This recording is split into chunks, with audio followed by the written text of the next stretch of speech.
Wah, kamu nggak bakal nyangka. Ondel-ondel nemuin jejak misterius di sawah pas siang bolong. Ternyata itu jejak kuyang. Tapi yang bikin ngakak, reaksinya kocak banget dan bikin kita lupa kalau itu makhluk horor. Assalamualaikum warahmatullahi wabarakatuh, teman-teman semua. Selamat datang kembali di channel yang selalu penuh tawa, cerita, dan kisah unik yang seru banget. Sebelum kita mulai ceritanya, yuk bantu support channel ini dengan like, komen, dan subscribe ya. Biar kamu nggak ketinggalan cerita gokil lainnya seputar petualangan ondel-ondel. Bismillahirrahmanirrahim. Kita mulai kisah lucu kali ini dengan harapan semoga membawa manfaat dan hiburan buat semua. Segala puji hanya bagi Allah Subhanahu wa Ta'ala, yang telah memberikan kita nikmat bisa berkumpul, menonton, dan tertawa bersama. Jangan lupa ya teman-teman, tulis sholawat kepada Nabi Muhammad dan keluarganya di kolom komentar. Semakin banyak sholawat, semakin berkah hidup kita. Jangan lupa juga, tetap bertakwa kepada Allah dimanapun dan kapanpun. Takwa itu pelindung kita dari hal-hal yang menakutkan, termasuk kuyang. Allah berfirman dalam Quran Surat Al-A'raf ayat 26, pakaian takwa itulah yang paling baik. Jadi walau ondel-ondel pakai baju merah mencolok, yang penting hatinya tetap bertakwa ya teman-teman. Tulis juga asal daerah kalian di komentar, biar kita bisa tahu dari mana aja penonton setia cerita ondel-ondel ini. Siapa tahu ada teman sekampung. Tonton video ini sampai selesai, karena di deskripsi video ada pertanyaan kuis seru. Siapa yang jawab benar, akan dapat hadiah spesial doa di akhir video, dan doanya dahsyat banget loh. Siang hari itu, matahari benar-benar sedang menunjukkan kekuatannya. Langit begitu terang tanpa awan sedikit pun, dan udara terasa begitu kering. Bahkan pepohonan yang biasanya rimbun pun terlihat layu di ujung daunnya.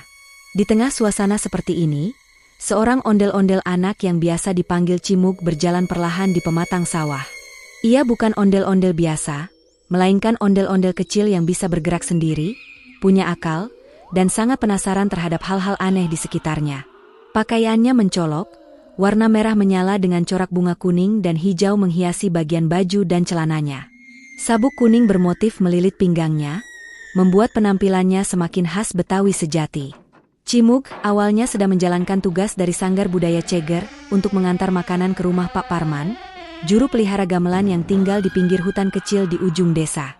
Karena rumah Pak Parman bisa dicapai lewat jalan kecil di tepi sawah, Cimug memilih lewat jalur itu sekalian melihat-lihat pemandangan. Siang-siang begini, siapa tahu ada ikan sepat berenang-berenang.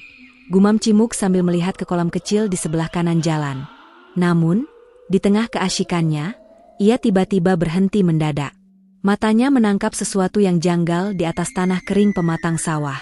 Ada jejak aneh, memanjang seperti ular, tapi permukaannya tampak licin dan tidak konsisten. Tidak seperti jejak binatang biasa yang punya pola kaki atau sisik, ini lebih mirip seperti bekas benda berat yang melata. Bentuknya meliuk, seperti gelombang kecil yang tercetak jelas di tanah. Cimug menunduk, lalu jongkok, memperhatikan dengan seksama. Dengan satu tangan ia menutup matanya dari sinar matahari yang menyilaukan, dan tangan lainnya menunjuk ke arah jejak tersebut. Aneh amat ya, ini jejak siapa? Ular bukan, tapak kaki juga bukan, gumamnya pelan. Ia coba mengingat-ingat apakah ada binatang lain di kampung yang bisa meninggalkan jejak seperti itu. Tapi selama ini, paling banter hanya biawak atau bekas bajai yang nyasar masuk sawah pas malam tahun baru. Tapi jejak ini berbeda. Seakan-akan ada sesuatu yang lembek, panjang, dan melata sambil mengeluarkan lendir. Tapi anehnya, tanahnya kering, bukan basah. Jadi bekasnya terlihat jelas dan seolah baru saja terjadi. Cimug mulai berdiri lagi dan mengikuti jejak itu pelan-pelan. Matahari masih menyorot terik dari atas kepala, membuat keringat menetes dari dahi ke pipi merahnya. Angin bertiup lembut dari arah barat, membawa suara serangga sawah yang riuh, dan sesekali terdengar suara burung kecil dari kejauhan. Tapi di antara suara-suara itu, Cimug merasa ada sesuatu yang janggal. Sunyi, terlalu sunyi. Sawah yang biasanya ramai dengan suara kodok, jangkrik, dan ayam kampung yang menyelinap dari kebun tetangga, kini terasa hening. Bahkan angin pun seakan berhenti saat Cimug makin mendekat ke ujung jejak misterius itu. Jejak itu berakhir di tepi hutan kecil yang tumbuh rapat dengan pepohonan hijau gelap. Dari balik pohon, muncul bayangan kabur. Seperti siluet. Cimug menyipitkan mata, mencoba memastikan apa yang ia lihat. Matanya membelalak. Sosok itu melayang. Ya, melayang. Bukan berjalan. Rambutnya panjang terurai, seperti asap yang mengepul perlahan dan melayang pelan. Sosok itu tak punya badan lengkap. Hanya kepala besar dengan rambut panjang yang beterbangan ditiup angin, dan sekelebat bagian tubuh yang tampak menggantung di bawah leher. Itu Kuyang? Bisik Cimug nyaris tak terdengar. Cimug bergidik. Ia pernah dengar cerita Kuyang dari neneknya dulu. Kuyang, makhluk yang suka terbang melayang, biasanya muncul di malam hari, mencari darah manusia terutama ibu-ibu yang baru melahirkan. Tapi, ini siang hari. Kenapa munculnya sekarang? Bukannya Kuyang takut sinar matahari? Atau, jangan-jangan ini versi upgrade Kuyang? Kuyang siang bolong? Bingung dan sedikit takut, Cimug tetap tak beranjak. Rasa penasarannya terlalu besar. Tangannya gemetar sedikit saat ia menyelipkan tangan ke balik ikat pinggangnya, mengeluarkan kacamata hitam kecil yang ia dapat dari Pak RT pas lomba 17-an. Dipakainya kacamata itu untuk mengurangi silau dan mencoba melihat lebih jelas. Ternyata benar. Sosok itu adalah Kuyang. Terlihat bagian wajahnya pucat, matanya seperti kosong, dan rambut panjangnya berputar tertiup angin. Tubuhnya hanya kepala dan organ-organ yang melayang seperti tidak punya berat. Namun karena cahaya matahari begitu terang, siluet tubuhnya tampak sedikit transparan. Bukannya hilang, justru terlihat lebih jelas seperti hologram seram yang melayang. Rasa takut Cimug berganti jadi rasa kagum campur takut. Wah, ini bisa jadi konten viral nih, pikirnya. Tapi kemudian dia sadar, ini bukan hal biasa. Ini bukan prank, bukan cosplay. Ini nyata. Dan dia sendirian di tengah sawah. Nggak ada warga, nggak ada sinyal juga. HP jadul yang dia bawa cuma bisa merekam 240p. Tapi demi konten, ia beranikan diri untuk mendekat beberapa langkah. Ia menekan tombol rekam dan mulai mengangkat ponselnya, tapi baru beberapa detik, Kuyang itu menoleh. Seketika, bulu kuduk Cimug berdiri semua. Kuyang menatapnya lurus. Matanya putih kosong, tanpa kelopak, tapi tetap terasa seperti menembus dada. Wajahnya pucat dan menyeramkan, tetapi tidak marah. Justru seperti penasaran. Astaga, dia lihat aku, teriak Cimug dalam hati. Tanpa pikir panjang, ia langsung menekan tombol off, menyimpan HP ke balik ikat pinggang, dan memutar badan. Kakinya bergerak lebih cepat dari biasanya. Tanpa suara, tanpa aba-aba, ia mulai lari, melompat-lompat di atas pematang sawah seperti ninja Betawi. Ia tidak lagi peduli kalau bajunya kotor kena lumpur. Yang penting selamat. Tapi anehnya, Kuyang tidak mengejarnya. Justru hanya melayang perlahan kembali ke arah hutan, seolah-olah hanya ingin memperlihatkan dirinya sebentar. Mungkin memperingatkan? Cimug terus berlari, hingga sampai di pondok kecil di tengah sawah yang biasa digunakan para petani untuk berteduh. Ia duduk terengah-engah, keringatnya membasahi baju. Ya Allah, beneran Kuyang. Tapi kenapa siang hari? Gumamnya. Ia lalu menunduk, melihat kembali ke arah jejak yang tadi ia ikuti.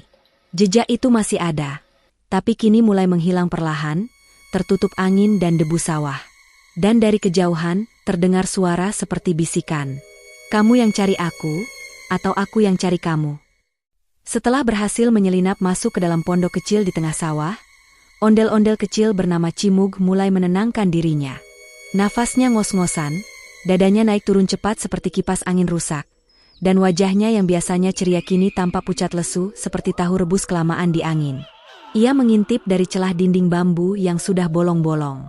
Pandangannya berusaha menangkap keberadaan Kuyang yang baru saja dilihatnya, makhluk menyeramkan dengan kepala melayang dan rambut panjang yang tak berhenti berkibar seperti ditiup kipas salon. Namun, yang terlihat kini adalah ketenangan yang mencurigakan. Angin berembus pelan, suara jangkrik kembali terdengar, dan daun-daun padi bergoyang lembut seperti melupakan kejadian barusan. Tapi Cimug tidak lengah. Matanya tetap awas, dan tangan kanannya menggenggam erat satu benda penting yang selalu ia bawa kemana-mana. HP jadul merek Cina yang kameranya cuma 2 megapiksels, tapi punya fitur perekam video. Sumpah ini harus direkam. Kalau aku cerita ke Pak RW tanpa bukti, dibilang ngibul pasti, gumamnya pelan. Dengan jari gemetar, ia membuka aplikasi kamera dan mulai bersiap merekam. Dengan gerakan pelan-pelan seperti ninja belajar merangkak, Cimuk keluar dari pondok. Suaranya tidak terdengar, tapi jantungnya berdetak keras sekali. Ia menunduk, berjalan menyusuri sisi pematang sambil tetap mengawasi sekitar. Tapi kali ini, ia tidak melihat kuyang di langit atau di pepohonan. Anehnya, suara gemercik air terdengar dari arah parit kecil di antara dua petak sawah. Karena penasaran, Cimuk berjalan pelan ke arah suara itu. Semakin dekat, matanya menyipit, berusaha melihat dengan jelas dari balik rumput ilalang tinggi. Dan matanya membelalak. Di sana, tepat di atas air parit kecil, kuyang sedang melayang rendah. Tapi yang membuat Cimuk terpana bukan karena bentuknya yang menyeramkan, melainkan kuyang itu sedang ngisep air sungai. Ya, ia menunduk ke bawah, wajahnya hampir menempel ke air, dan terdengar suara isapan aneh, seperti orang minum boba pakai sedotan rusak. Rambutnya menjuntai ke dalam air, sebagian sudah basah kuyup, dan bagian organ tubuh yang melayang terlihat bergoyang pelan, mengikuti aliran angin dan cipratan air. Ya Allah, dia ngopi di parit. Bisik Cimuk dalam hati sambil buru-buru menekan tombol rekam. Kamera pun merekam beberapa detik awal adegan langka itu. Cimuk menahan nafas. Tapi sialnya, karena terlalu gemetar, jari-jarinya menyentuh tombol zoom digital, dan layar HP-nya jadi blur. Malah kayak lukisan abstrak. Ia buru-buru menekan tombol fokus. Tapi pas gambarnya mulai jelas, kuyang menoleh. Seolah menyadari sedang diawasi, kuyang mengangkat wajahnya dari air. Wajahnya basah, matanya kosong, dan bibirnya meneteskan air parit. Tatapannya langsung ke arah kamera, ke arah Cimuk. Dan saat itu juga, tubuh Cimuk kaku seperti tiang listrik. Detak jantungnya berhenti sejenak. Tangannya gemetar luar biasa. Wajahnya pucat total. Ia merasa seperti berpapasan mata dengan setan pakai wifi. Mati gue, jerit hatinya. Seketika, kuyang mengeluarkan suara serak mengerikan. Hahaha, siapa yang rekam aku ya ah? Suaranya menggema pelan, menyeramkan, tapi agak bindeng. Mungkin karena kebanyakan ngisep air parit. Tanpa berpikir panjang, Cimuk langsung bangkit dan kabur. HP-nya nyaris jatuh dari tangan, tapi ia sempat menyelamatkannya dengan refleks. Ia berlari secepat-cepatnya, seperti anak kecil dikejar sapi ngamuk. Tapi karena jalannya sempit dan licin, ia terpeleset, kakinya masuk lumpur sawah, lalu bangkit lagi dan lanjut lari. Bajunya kini belepotan, tapi dia tak peduli. Yang penting selamat. Di belakangnya, terdengar suara bergemuruh. Ternyata bukan kuyang mengejar, tapi suara bebek liar yang kaget karena teriakannya. Wah, gue malu-maluin di depan bebek, katanya sambil terengah-engah. Tapi justru karena itu ia makin panik. Beberapa meter dari lokasi sebelumnya, Cimuk berhenti. Ia menoleh pelan, tapi tak ada tanda-tanda kuyang mengejarnya. Ia sembunyi di balik pohon kelapa pendek, lalu pelan-pelan mengintip lagi. Jantungnya masih deg-degan. Tapi kali ini, kuyang sudah tidak terlihat. Loh, hilang? Hah? Kemana dia? Ia mengeluarkan HP dari balik sabuk, membuka galeri dan mencoba memutar hasil rekaman. Tapi, tidak ada file video. Cimuk bengong. Gak kerekam? Ia tekan ulang beberapa kali, tapi hasilnya nihil. Entah karena error, atau mungkin kuyang itu bisa menghapus memori secara mistis. Kepalanya pening. Ia terduduk di tanah. Tapi kemudian terdengar sesuatu dari balik semak. Suara batuk. Huak, air paritnya pahit benar. Cimuk langsung merangkak mundur. Dan tiba-tiba, kujang muncul dari balik semak. Bukan melayang, tapi jalan kayak orang biasa. Lah? Lebih mengejutkan lagi, kuyang itu berpakaian seperti petani. Ia pakai topi caping besar, sarung digulung, dan tangan kirinya bawa ember kecil. Di tangannya, ada botol plastik isi air. Ngapain elu ngintip gua ngopi? Tanya si kuyang, suaranya agak berat tapi nyantai. Cimuk terdiam. Otaknya error.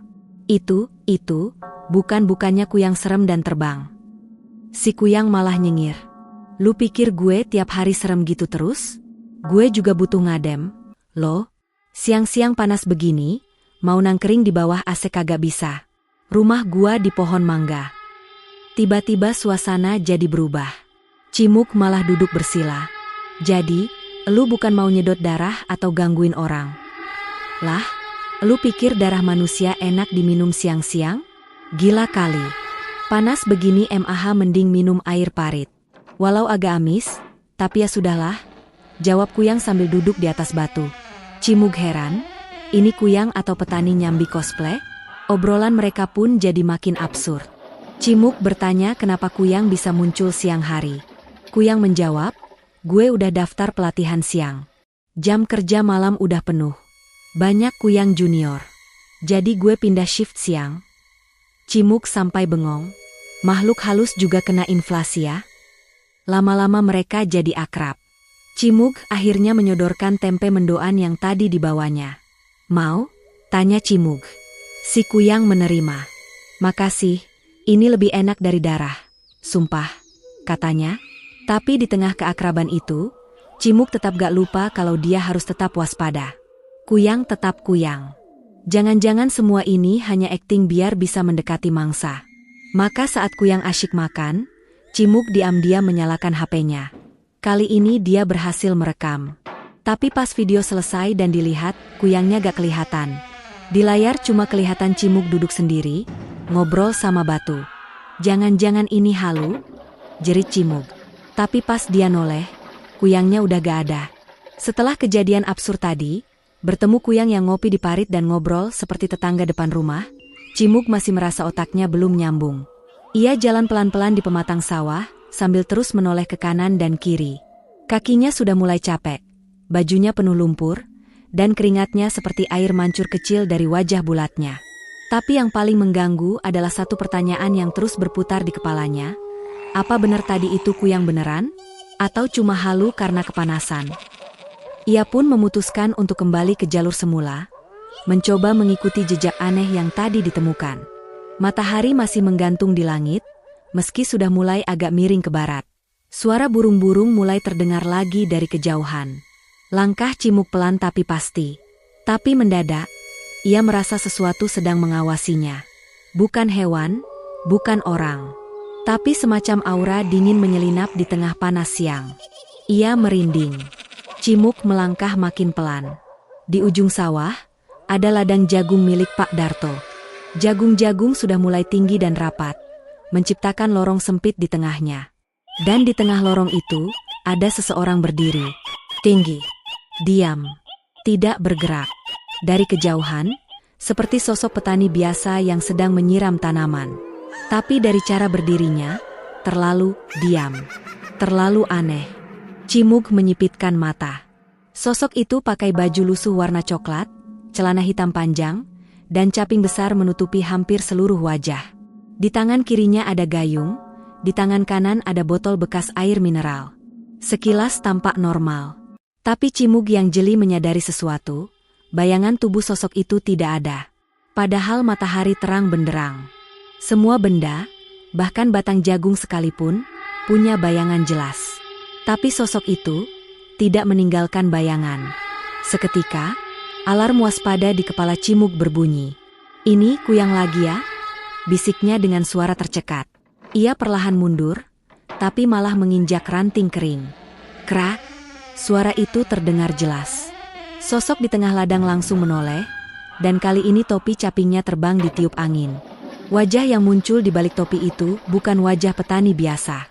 Tapi wajah pucat dengan mata cekung tanpa kelopak, bibir tipis hitam, dan rambut panjang menjuntai sampai ke tanah. Kuyang lagi. Tapi kali ini Kuyangnya tidak seperti tadi yang sok akrab. Kali ini, dia terlihat marah. Mulutnya terbuka dan mengeluarkan suara mendengus yang bikin udara jadi berat. Rambutnya mulai bergerak sendiri, seperti ular-ular yang siap menyerang. Cimug panik. Tapi refleks ondel-ondel Betawi memang tidak bisa diremehkan. Dia langsung ambil langkah 1000, lari zigzag melewati tanaman jagung. Kuyang mengejar. Tapi bukan terbang, melainkan melayang rendah dengan cepat. Rambutnya seperti roda yang berputar, dan jejak lendirnya tertinggal di daun jagung yang dilewatinya. Cimug hampir jatuh 2 kali, tapi akhirnya berhasil keluar dari ladang. Nafasnya ngos-ngosan, Tapi ia tidak berhenti. Ia terus berlari ke arah tumpukan jerami kering di pinggir sawah dan melompat ke dalamnya, bersembunyi sambil menggigil. Dari balik jerami, Cimug mengintip. Kuyang berhenti di ujung ladang.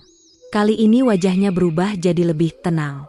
Ia menunduk, lalu mengambil kembali topi caping yang jatuh, memakainya, dan kembali bersikap seperti petani. Bahkan gayung dan botol air pun kembali dipegang seperti tadi. Ini makhluk serius, nyamar jadi petani? Gumam Cimug. Ia masih tidak percaya apa yang dilihatnya.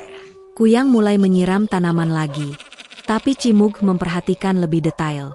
Setiap air yang disiram, jagungnya jadi layu. Bukan subur, tapi malah kering kerontang.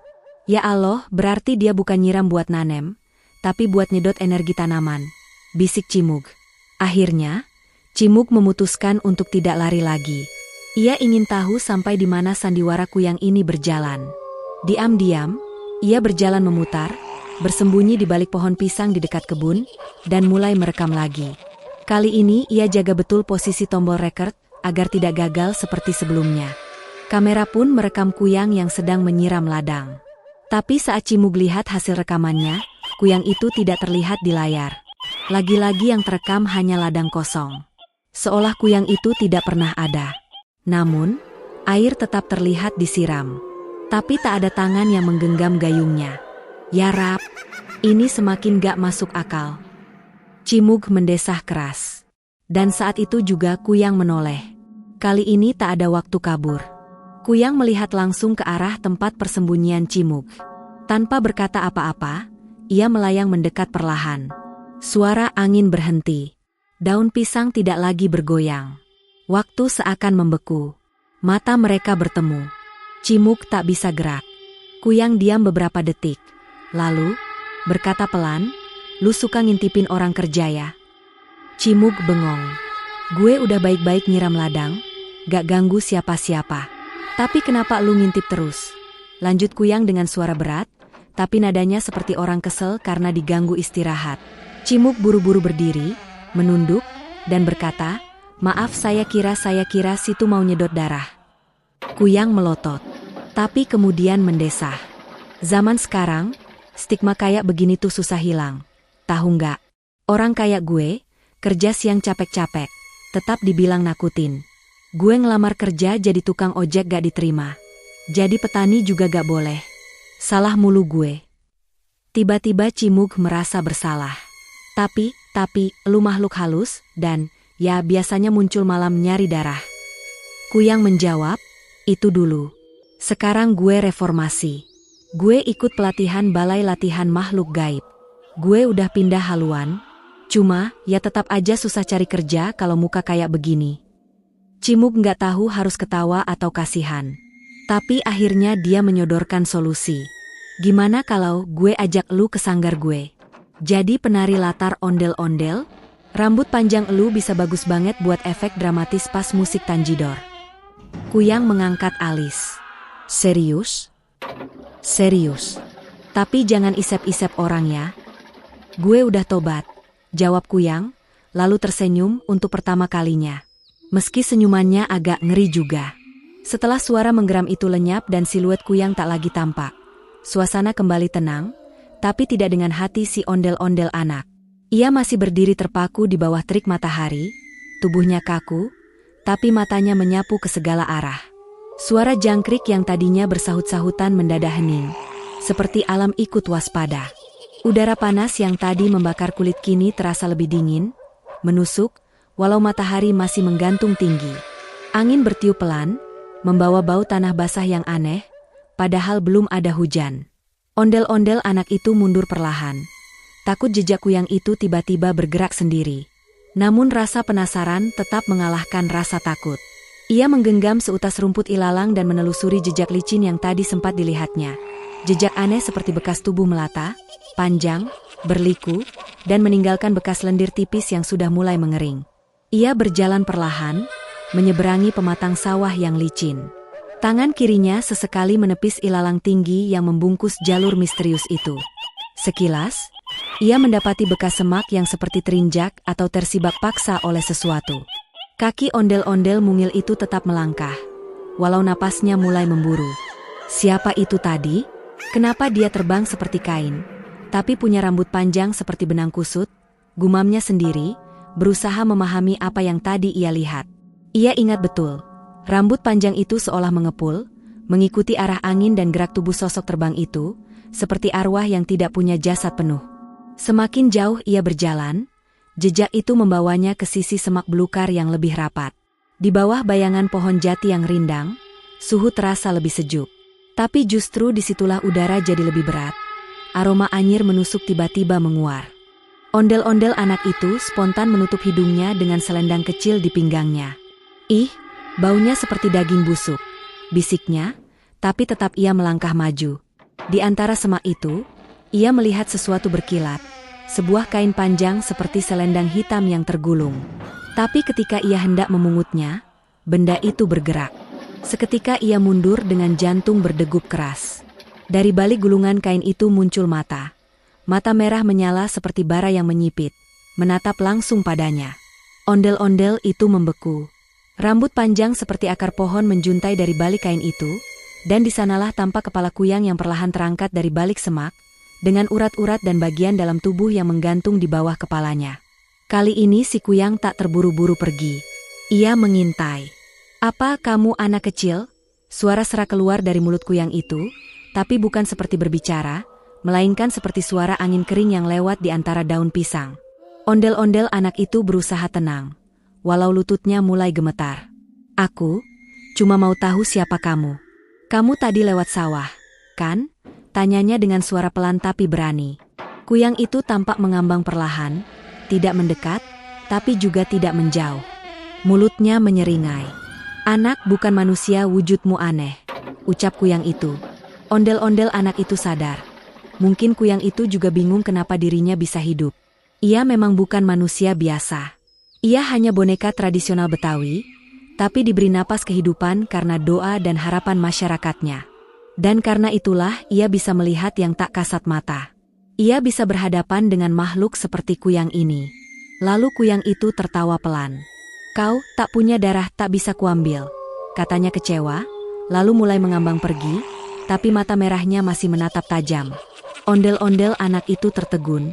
"Kamu mencari darah? Darah siapa? Anak-anak?"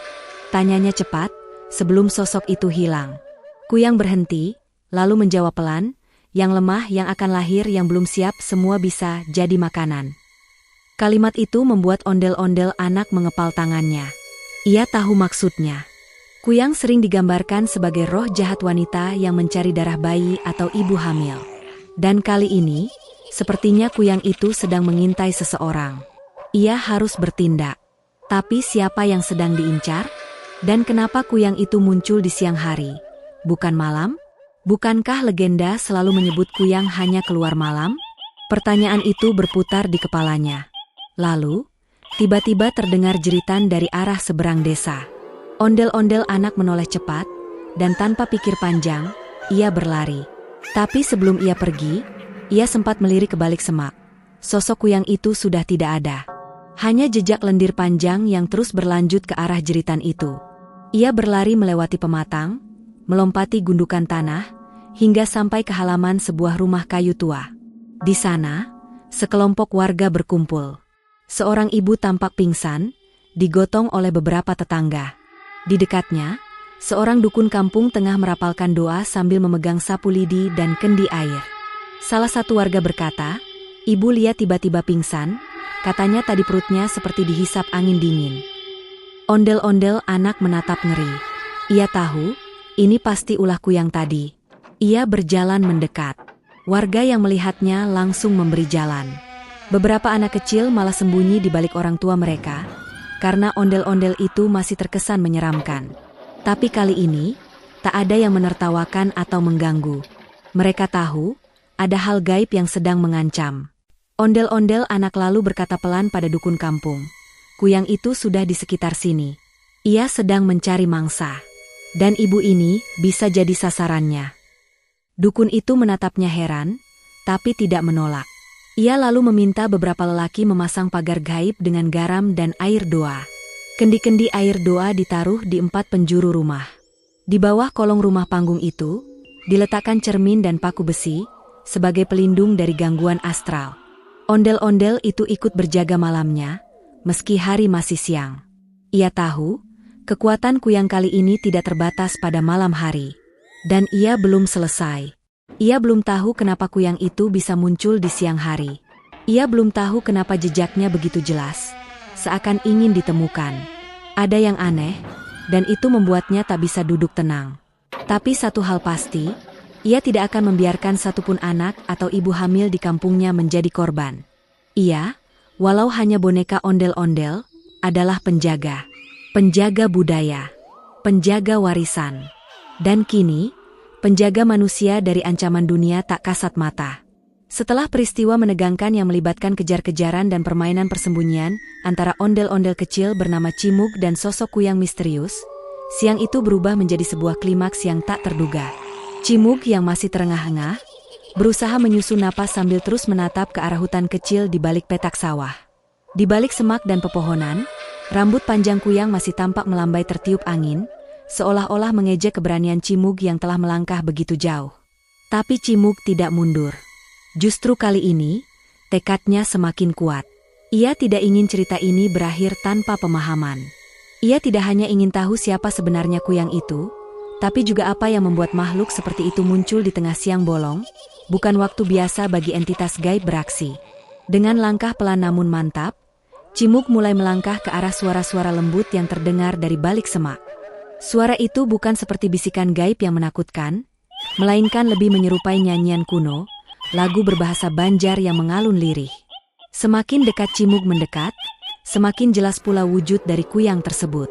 Kali ini, kuyang itu tidak tampak garang atau menyeramkan seperti sebelumnya. Wajahnya pucat, lelah, dan sedih. Mata kuyang berkaca-kaca, bibirnya gemetar, seolah hendak mengucap sesuatu. Tapi sebelum sempat berbicara, Cimug sudah lebih dulu membuka mulut. "Kenapa kamu datang siang-siang? Kamu butuh bantuan, ya?" Pertanyaan sederhana dari mulut ondel-ondel kecil itu seolah mengguncang dunia yang ditempati kuyang. Ia tidak menyangka akan disambut bukan dengan ketakutan, melainkan rasa ingin tahu yang tulus. Kuyang pun mulai menangis. Dengan suara pelan dan bergetar, ia mengaku bahwa dirinya dulu adalah manusia biasa, seorang perempuan muda yang dihukum kutukan akibat melanggar perjanjian lama di kampungnya. Ia tidak bisa menampakkan diri saat malam, karena dikejar oleh makhluk penjaga alam gaib. Maka, ia muncul di siang hari, berharap bisa mencari jalan pulang tanpa gangguan. Namun, setiap kali muncul, manusia selalu takut, mencaci, dan berusaha mengusirnya. "Aku cuma ingin kembali jadi manusia," katanya lirih. Cimug terdiam. Ia menatap kuyang itu tanpa rasa takut, tanpa rasa jijik. Justru ada empati yang tumbuh dalam dirinya. Dengan lengan kayu dan wajah ondel-ondel yang khas, Cimug maju dan meraih rambut panjang kuyang itu dengan lembut. "Kalau kamu ingin berubah, kamu nggak boleh sembunyi terus. Ayo ikut aku, kita cari orang pintar. Di kampungku ada nenek dukun, dia baik. Mungkin bisa bantu kamu." Kuyang tampak ragu. Tapi air mata dan raut wajah Cimug membuatnya merasa sedikit nyaman. Untuk pertama kalinya, ia merasa tidak sendirian. Ia mengikuti Cimug berjalan menyusuri pematang sawah, meninggalkan semak yang jadi tempat pelariannya selama bertahun-tahun. Sepanjang perjalanan, mereka berdua saling bercerita tentang masa lalu kuyang, tentang mimpi-mimpi Cimug menjadi pahlawan Betawi kecil yang bisa membantu siapapun, bahkan makhluk yang tak dipahami. Keduanya membentuk ikatan yang unik. Sesampainya di kampung, tentu saja, penduduk sempat geger. Tapi Cimug berdiri di depan kuyang, membela dengan suara lantang. Ia memohon kepada warga agar tidak langsung menghakimi. Dengan diplomasi polos namun jujur dari mulut bocah ondel-ondel itu, akhirnya warga bersedia memberi kesempatan. Nenek dukun tua pun dipanggil. Ia melihat mata kuyang dan berkata, "Ini bukan setan jahat, ini jiwa yang tersesat." Ritual pun dilakukan malam harinya, dan dalam proses yang panjang serta menyentuh, kuyang akhirnya perlahan mulai berubah. Wujudnya menjadi manusia kembali, meski masih samar. Kisah ini menyebar dari mulut ke mulut. Bukan karena horornya, tapi karena keberanian dan empati seorang ondel-ondel kecil terhadap makhluk yang selama ini hanya dikenal sebagai legenda menyeramkan. Cimug menjadi simbol keberanian dan kasih. Ia tidak hanya membantu manusia, tapi juga makhluk yang dianggap bukan bagian dari dunia kita. Ia menunjukkan bahwa kadang, ketakutan hanyalah hasil dari ketidaktahuan. Dan bahwa setiap makhluk, betapapun menyeramkannya, punya cerita yang pantas didengar. Hari itu, siang hari yang panas, sawah yang sunyi, menjadi saksi kisah yang akan diceritakan dari generasi ke generasi. Kisah pertemuan ondel-ondel dan kuyang, bukan dalam pertarungan, tapi dalam pemahaman. Demikianlah kisah mengejutkan namun penuh pelajaran antara ondel-ondel kecil bernama Cimug dan kuyang siang hari. Sebuah kisah yang membalikan stigma, mematahkan prasangka, dan mengajarkan bahwa kebaikan bisa datang dari mana saja, even dari ondel-ondel kayu dan makhluk gaib yang sebelumnya menakutkan. Semoga dari cerita ini, kita belajar untuk tidak cepat menghakimi, dan berani menolong meski berbeda. Karena terkadang, yang menyeramkan bukanlah rupa, melainkan rasa takut dalam diri kita sendiri.